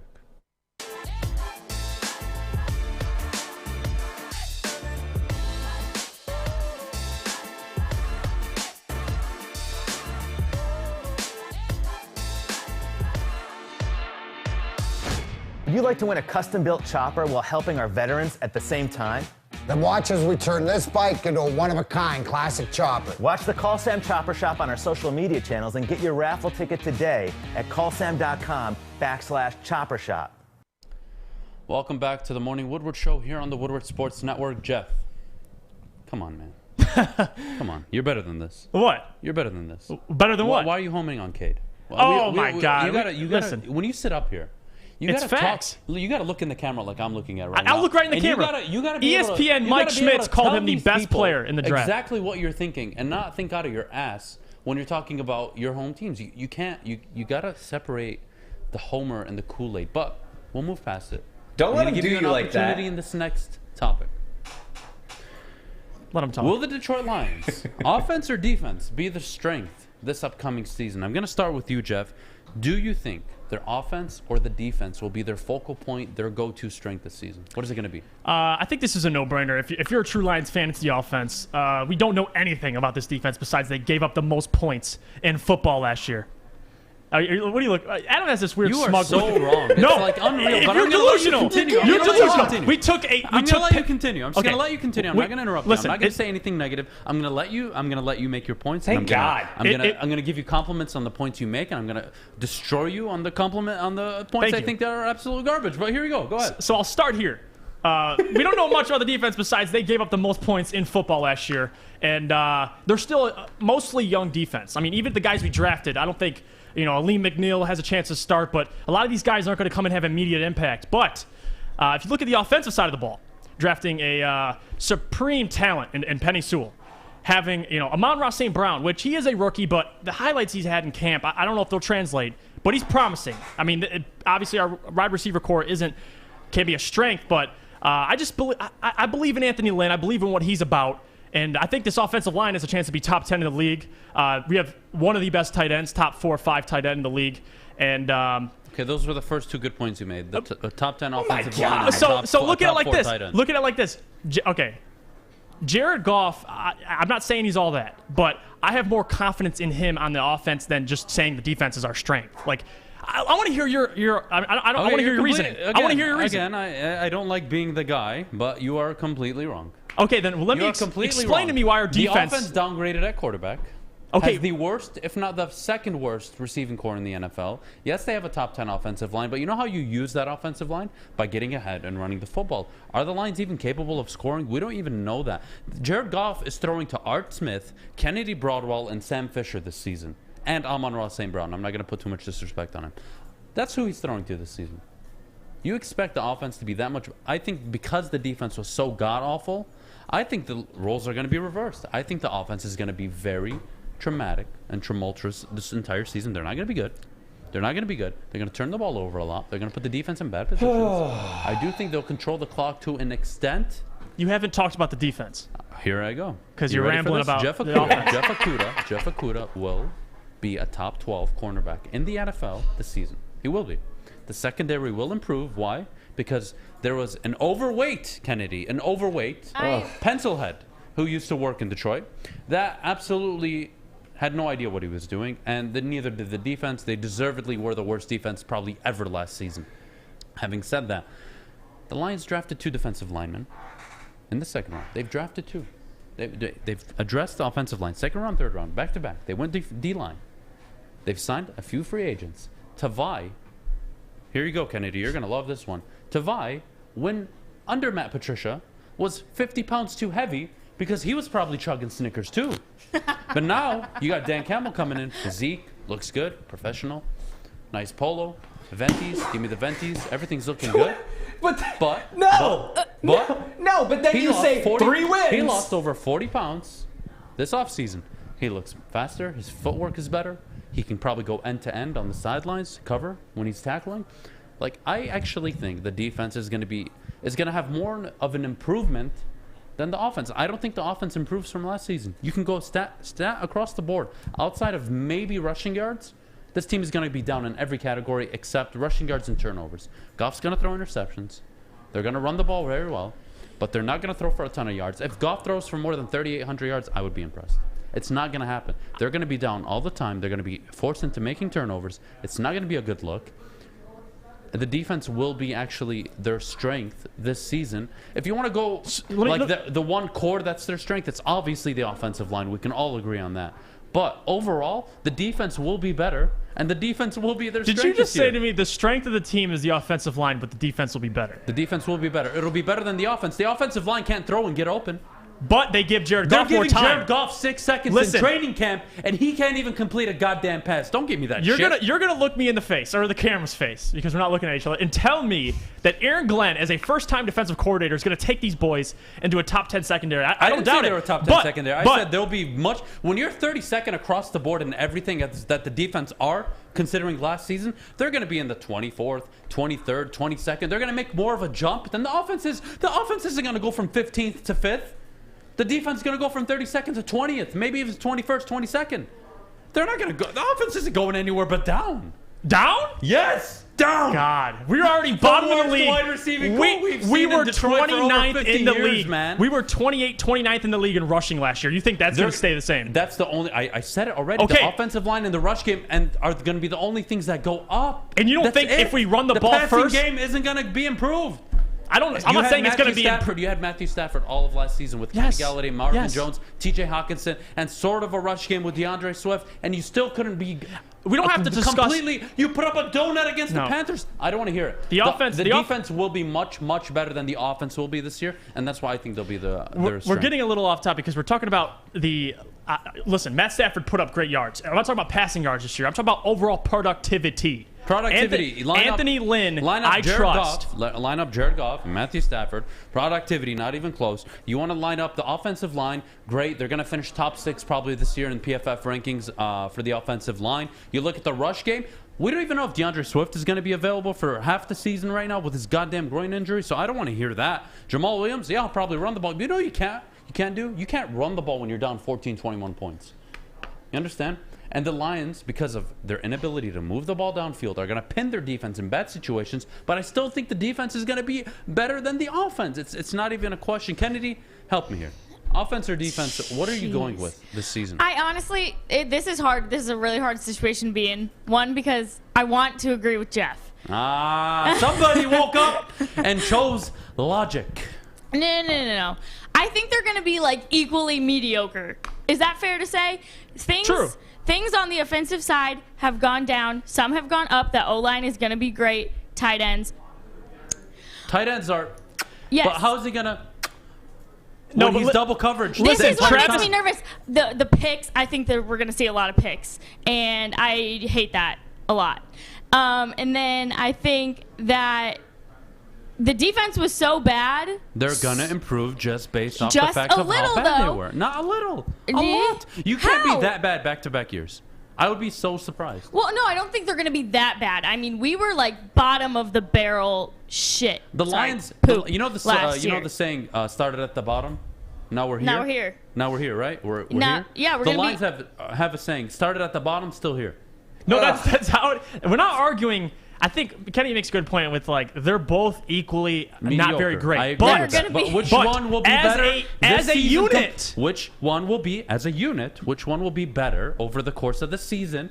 Based off of last season, the defense is going to make more strides than the offense. You're going to look at the defense and be like, wow, that is awesome. Great. Cool. We're actually putting pressure on the quarterback this year. We're actually doing 1, 2, 3, 4, and 5. You're going to look at the offense and be like, we had Matthew Stafford and Marvin Jones, Kenny Galladay, and DeAndre Swift last season. What do we do? Honestly, if I knew... You downgraded almost every position on the offensive side of the ball, except tight end, line, and running back. Yeah, and those are all very important positions. No, wide receiver and quarterback are very freaking important. You can't move the ball downfield. If one, your wide receivers aren't open, and two, even if they are open, your quarterback's throwing it to the other team, not the wide receivers. The wide receiver thing is my biggest nervousness of the Lions right now, and also Jared Goff. But I just don't know how much we can turn around this defense in this short amount of time. Go ahead, Jeff. I just want to ask you. So you're saying they're gonna, because people make a great point. Like I just heard, I just read some of these comments. I don't care what people say. No, but listen. Listen. It's similar to what I want to say because last year I forgot about this. Galladay was out most of the year last year, so the receiving core was pretty darn trash. So we were bottom of the league. I know, but which means you couldn't double coverage but T.J. Hawkinson. you're underrating the offensive line. I think you're underestimating. I'm not. I just told you they're going to finish top 6 in the offense. What is an offense? If you have a good offensive line, what does that do for your team? Explain. That's the Cowboys. It does nothing. No, they okay. waste it. We're talking about the Cowboys. That's the Cowboys. Which their offensive line's injured every other game. If you don't know how to use it, if you don't have wide receivers, if you don't have a passing game, if you don't have a running game that can actually support your passing game, which ultimately this is a passing league. It's a passing What league. has changed with the Lions defense? Tell me. Since last year. They've improved their D-line. They've addressed it in the offseason. With who? What do you mean? They Rookies, drafted, right? Okay, go on. They've addressed it. Let me continue. Okay, They've addressed rookies. their defensive line. They've addressed their secondary. They've kind of improved that linebacking core, even though I still think it's skeptical. But again, we're addressing Still horrible. it. How horrible were they last season? Can we agree they were god-awful? Then they're going to improve. Much more this season. They're not going to give up 34, 35 points a game this year. They're probably going to give up 24, 25, 26 points. And it's going to be a huge improvement. They're going to be in the top 24, top 23 in defense. And the offense is going to fall from 15th, 16th, wherever they were last season. And they're going to fall to 20th, 21st, 22nd. The defense is trending up. The offense is trending downwards. How more clear can I be? I don't care that we have an amazing offensive line. It's not just the offense. The offensive line isn't going to get Jared Goff to throw a pass downfield and a wide receiver to get open. You don't think it's going to give him definitely more time? But if our run game is successful, what does that do for the quarterback? Detroit Lion beat writers across the board, including our very own Corey Woods, Jared Goff, notes, has so much time in the pocket this training camp. So much time. Receivers can't get separation. Goff can't make the throws. Too many interceptions. Pick sixes. They've already seen a ton of them. I don't want to hear it. Stop making excuses for this. Can I say this one last thing? All right, you can finish it before I close I think the the main point you made was the passing and downgrading a quarterback. But all successful teams, especially in this league, can run the damn ball, and that opens up so much more. So that is my main premise, man. I mean, we can get this straight. We can agree to disagree in this sense. Both sides of the ball going to be better. It just depends. It's a wishy-washy argument because who you're taking. You're taking a defense who's bottom of the league last year, or an offense who bottom of the league, but we got Jared Goff now. But I just think the offensive line, adding Penei Sewell, not only that, but drafting Amon-Ra St. Brown, which has a chance to impact year one. T.J. Hawkinson getting better every single year. In this backfield we have, and Anthony Lynn behind there controlling these guys. I don't know, man. We can agree to disagree, but it's an interesting argument. I'm not agreeing to disagree. I just completely disagree, and I think you guys are missing the point. But whatever.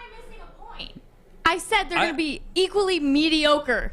You didn't take a stand. I'm very disappointed. Oh, Pick my one. God. Pick Give one. me a break. Don't No. be a homer. Don't be like Art. Oh, we have enough of this. Art's not a homer. We have enough of that working here. We don't need more of that. Art would say Step they're your both game going to up. be great. I said Step mediocre. your game up, Broadwell. Step it up. I'm going to When punch we come you. back from the break, we're gonna change up the tone a little bit. We're gonna discuss the 5 things that we're rooting for this upcoming season. But before we go to break, I got to tell you about our friends at Levels. They are opening up their grand opening in Centerline, August 20th. We're going to be down there streaming all day. So excited about the event. T Grizzly's going to be there. They're giving away cars. They're doing all the fun stuff, all the promotion you can imagine. And hey, it's a very clean, professional, well-managed dispensary, guys. Get it down there. Stick's going to be there. Jeff, Joey, Darren, Neil. We're all going to be down there having a good time. Come join us August 20th. Centerline, Levels. Guys, we'll see you right after the break. Thank you so much. Hi, I'm David Hall from Hall Financial. And at Hall Financial, we treat our clients like family. And our #1 priority is giving each of our clients 5-star service. Our passion for 5-star service, combined with our expertise, allows us to find the best possible solution for refinancing your home loan. We take the time to focus on both the individual and the numbers. We're going to walk you through the process and close your loan in half the time of our competition. Go to davidhallmortgage.com today. Before we get into this topic, our 5 things we're rooting for this year. We're going to discuss it around the table that we're all looking forward to this upcoming season. Do you think, if you gave me just one, I just want one thing you're really rooting for the Detroit Lions this season. Give me just your one thing. What do you just want to see so bad? I want to see Jamal Williams perform. I think that the amount of media attention that he's gotten is great. You know, him dancing around and, you know, the 11-minute on mic time that the Lions posted on YouTube. But I got to say, I love all that, and I think that that's important for a team. But I just want to see him perform. I want to see him. That's cute. That's cute. Okay. Kennedy? Why would you... Adam, first of all, stop interrupting people. I can interrupt people as much as I want, actually. You're going to get Especially backhanded art, up there, especially I art. swear. So don't give me that. Kennedy, we'll Okay. start with you. Okay, well, first of all, your prep said this NFL season, so they're not all Lions based, and That's I fine. apologize. No, that's absolutely fine. Okay, so my first one, and this will not come to a shock to anyone that's ever heard me speak ever, is I want an epic Tebow Urban comeback. Define Tebow Urban comeback. Like, Tim Tebow's not going to... No, yeah, he is. Stop. He is. Tim Tebow is freaking jacked right now. He is ready to go. Last night I stayed up and I watched like all of his film from training camp. He looks so good, and it's gonna be Tebow time, baby. Woo! God, the last thing the NFL needs is Tebow time. Jeff, what's one of the things you're rooting for? Well, I'll make my Lions one because I'm rooting for TJ Hockenson to solidify himself as a top 4 tight end. I think this is the year to do it. Last year had a great year. And listen, if we don't have a lot of weapons here, but it certainly starts at the tight end spot. So it'd be, solidifying that top 4 tight end. You got Darren Waller, Kelsey, and Kittle up there, but no reason why he can't fall right behind those guys. I kind of teased it earlier when we had Isaac on the show that I had a route that I was really kind of like leaning towards, and it is Dan Campbell. I am rooting for Dan Campbell to win 9-10 games this year, although, I don't think it's going to happen.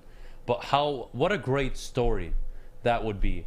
An unqualified head coach gets a job, a 6-year deal, walks into a shit show, and pulls off 10 wins. It would be amazing. But Kennedy, I want you to finish all 5 of yours. So you gave us your first. Okay. What are the rest?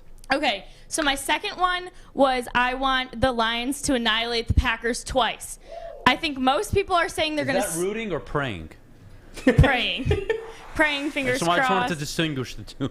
But that would be huge because I think almost everyone that I've talked to in the office has said they're going to split. So I want them to take both of those games and ram them up Rodgers' ass. I like it. Next, I said that I am rooting. So this is a little like preseason thing. I'm rooting for Chad Hansen to make the team. What, do you have a crush on him? I do. And I figured. Sorry, he's very handsome. And him and his girlfriend make YouTube vlogs together, and it's great for the Wags page. So I need the Wags content. I want Chad Hansen in Detroit. Another Wags related thing is I'm rooting for Christian Harper because I love her and I want her to wear more Detroit stuff. She took a picture and posted it on her Instagram yesterday of her and Goff, and she had a little Detroit Tigers baseball cap on, and she looked adorable, and I need more of it, more Wags content. And then lastly, I'm rooting for all of our rookies to ball out, especially Sewell. So I want to just keep that energy that we had when we drafted him at 7, like all season long. All right, that's awesome. Jeff. Something nice? I mean, he said something nice? What do you even want me to say to that? Two of them were like, I just can't even understand the Kristen Harper and the Wags. I don't know. Jeff, help me. We know you got a man crush on Chad Hansen. Me? Yeah, you come like on. him. You like him. He's Anyway, handsome. but hey, let me say another Detroit Lions thing. I have hope he 4. gets cut. I only have 2 things for the Detroit Lions out of these 5 I wrote down. One of them is vice versa. It's tough. I'm contradicting myself a little bit because I'm rooting for Jared Goff to prove LA wrong and prove those guys wrong who supposedly gave up on him. But I'm also rooting. It's going to sound stupid, but I'm also rooting for Matthew Stafford because the guy's never really had a he hasn't had success here at least. And he's going to LA. He's going to a whole new organization. So I'm kind of rooting for him to at least prove people wrong. I don't want him to win a Super Bowl, but I'm rooting for success. But those are the 2 things really. It's just both quarterbacks. I want to see them both succeed and just shut these guys up. That's fair. What else? Last thing, I'll say Jameis Winston in New Orleans because my goodness. No, because listen, he went from 30 for 30. All right, throwing 30 interceptions. Now he has a chance in New Orleans to solidify that starting quarterback position with Taysom Hill obviously in there. But I'm rooting for him. It would be a good story. It would be a great story. It would be a great story. Went from robbing lobsters and crabs to finger licking to being a starting quarterback in the NFL. Honestly, it's poetic. It probably deserves a 30 for 30. I've got these next 4 things I am diehard rooting for.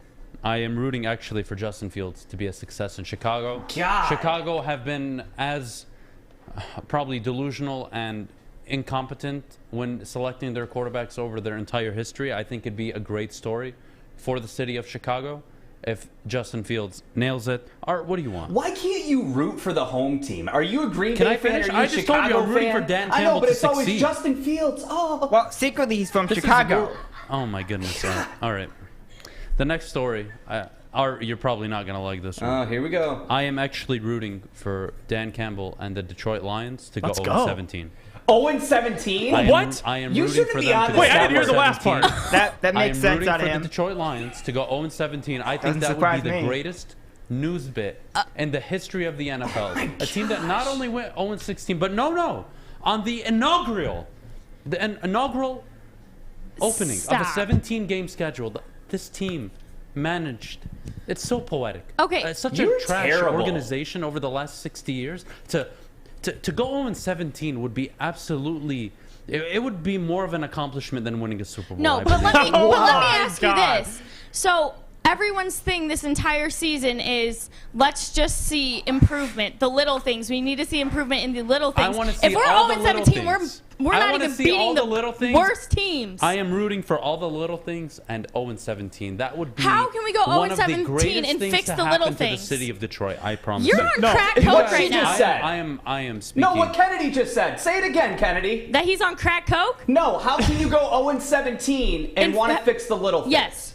How You can explain. do little things right and still be.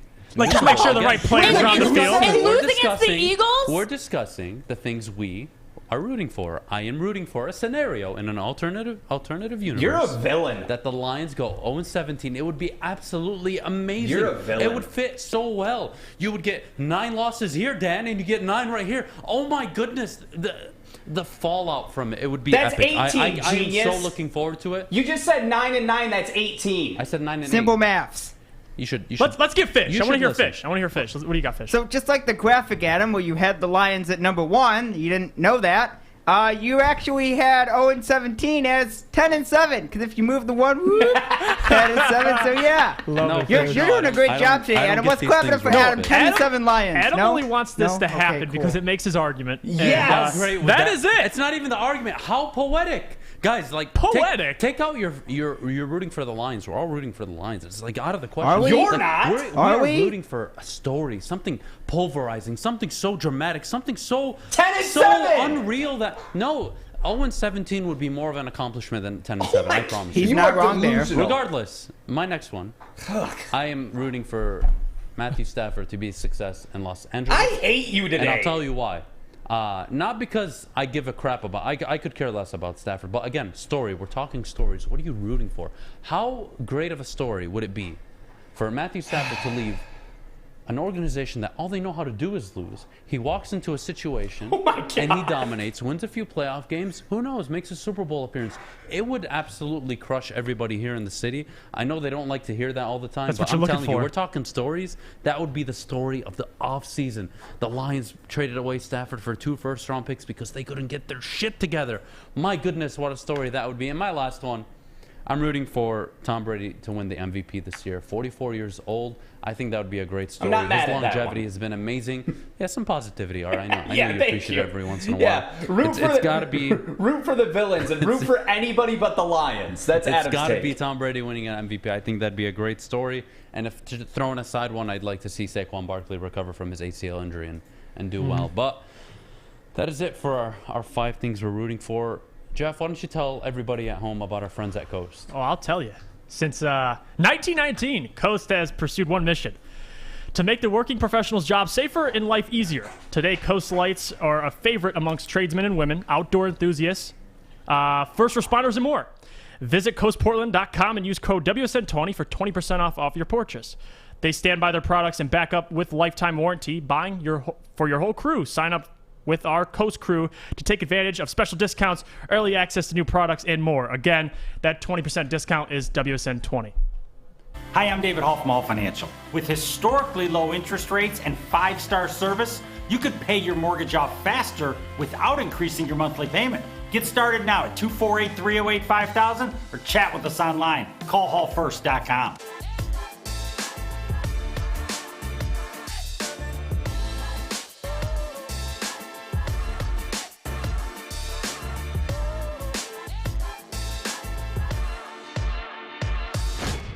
Is it time? Yeah, it is.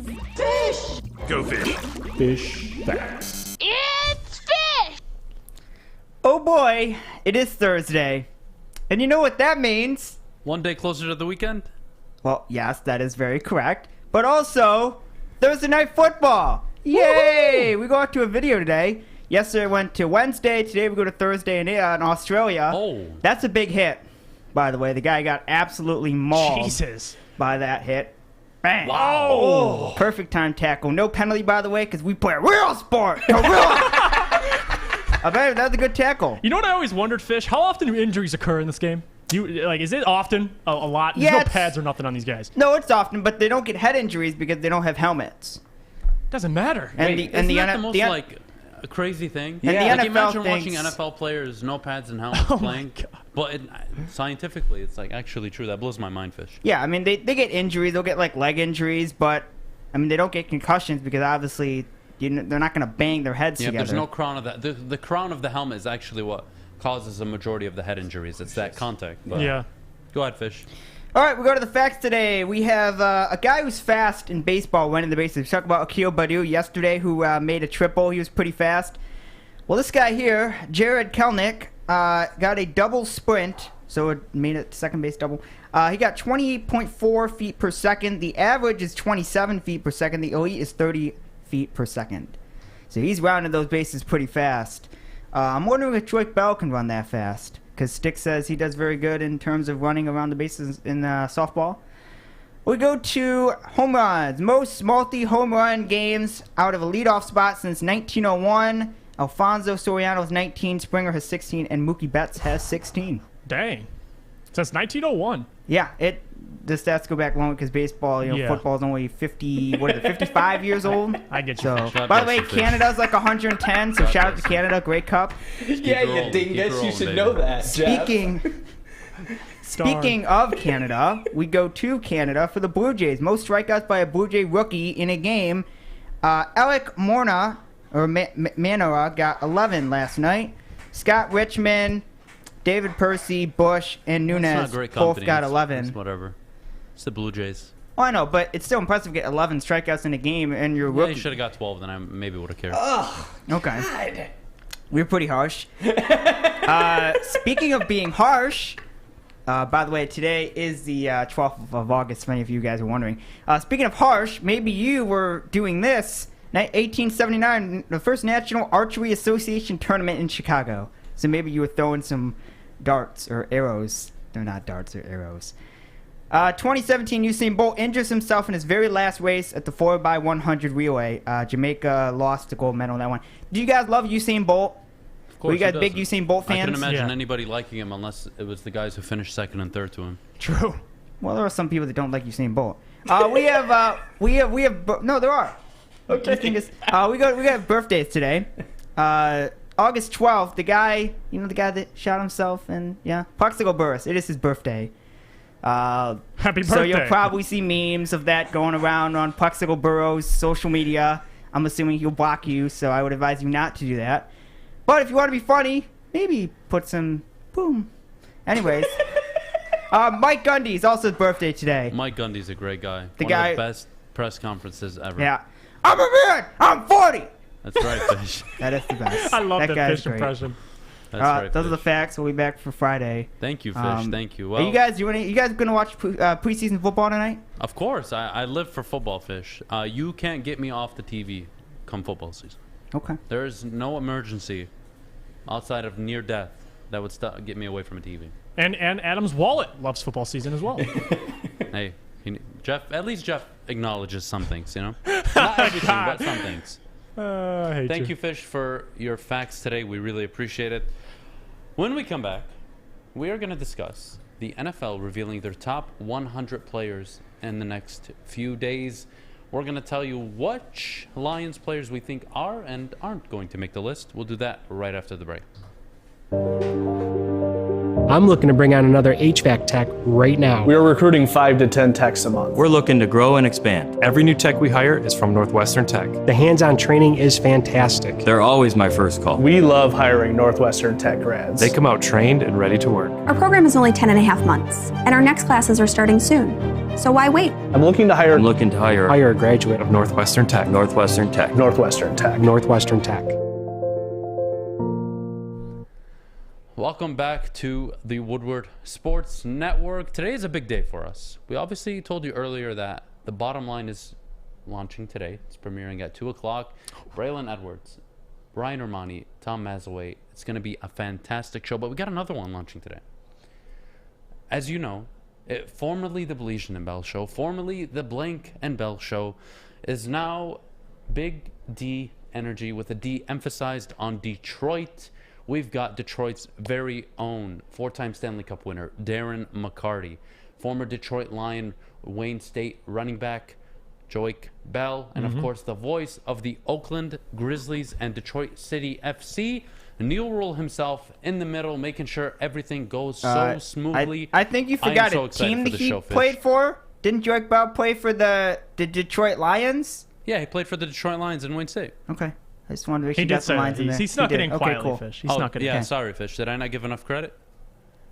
I don't know. Ask Joik Bell. All right, after the show, you give me a critique on how I read that. But anyways, we're discussing NFL top 100 players. Obviously, they come out every year before the season starts. Here we go. Who are the best players in the league? We all know the Aaron Donalds, the J.J. Watts, the Mahomes, the Josh Allen. We know probably Stafford will be in there. But we care about what Detroit Lions players will be in there. And this is kind of interesting. And I'm going to start with you, Jeff. Yeah. Outside of T.J. Hawkinson, which we can all agree will be on that list, are there any other Detroit Lions players that are going to make that list? One player I'd be confident in, I'll say Frank Ragnow, because I think he's trending upwards. He made his first Pro Bowl last year, and Jason Kelsey was 94 on that list last year. He just snuck in, and I think he'll be better than Jason Kelsey. And Jason Kelsey's 34 years old. He's increasing in age, and I might even put a hard maybe to T.J. Hawkinson. I think he will, but you got to look at what last year. Darren Waller had a beast year. He had, he was second in receiving yards and receptions to Travis Kelsey, and he was 99. So I want TJ to make it, but if I had to put money on it, it's Frank Ragnow. Well, again, going into last season, Darren Waller was not Darren Waller. He had flashes in the late season of 2019, but he wasn't a full season of I'm putting up numbers, look at me. Right. So I think that played a big part, and I think Waller will be in that list. Kennedy, are there any Lions players you feel are going to be on this list? Don't tell me Jared Goff. I would never tell you Jared Goff. Well, I won't say never, because who knows? Maybe he'll dazzle me. But I'm going to also echo what Jeff said. I think Ragnow will for sure be on the list, and then I'm a hard maybe on Hawk, just because currently in the NFL we have so many great tight ends that it's like how. But he is in the top 4, to be fair. I agree. He should make it. We can all agree. I agree, but he wasn't in the top 4 on the Madden rankings. Well, because Madden have had a crap game since 2006. I didn't understand it, What so do I they was know? like, nothing clearly. I thought he should be 3 or 4 as well. So, well, we all agree on Ragnow and Hawkinson. I actually believe there are no other players that can get in. The Lions, again, void of talent. We all know this. Downgrade at wide receiver, downgrade at quarterback. Goff's not making the top 100 list. It's not even close. Not going to happen. DeAndre Swift won't make the list. You look at any of the key players that they have on either side of the ball. Yes, they have good offensive line pieces, but Ragnow is the only standout, really respected around the league, considered the best center in the league, maybe the second best. So, again, I think we all agree, Hawk, Ragnow, probably who gets in. But if there was one person you expect come next season, after the season, give me a list of players you feel could make the top 100 after this season. Not much changes, to be honest. Wide receiver core, not that good. The secondary, we talked earlier, you believe the defense will be a strength. I don't believe any of these corners can get to top 100 because, Marshawn Lattimore, he's a consistent corner, and he was, 95 last year. So you got to be great to be in that top 100. So I might stay stagnant. I got Frank and I got TJ Hawkinson, and that's based off projection as well. I think TJ's going to get better. I think Frank's just getting better every single year. So I'm sticking with those picks. I honestly, you want to say DeAndre Swift, but too many guys in that backfield. Jared Goff isn't making it. So I don't know. It's tough. I would stick with those two guys if I had to put money on it. I'd also stick with those two guys, but I might add in Jeff Okudah if he has now, it in a year or maybe 2. Mind. Thank you, Kennedy. Jeff Okudah, ideally, will be a top 100 player. in the following season. I'll tell So you you're what. banking on him. Marshawn Lattimore is right now a top 10, maybe 11 corner in the NFL. You can put him anywhere from 8 to 11. I think that's a fair argument anybody can make. Mm-hmm.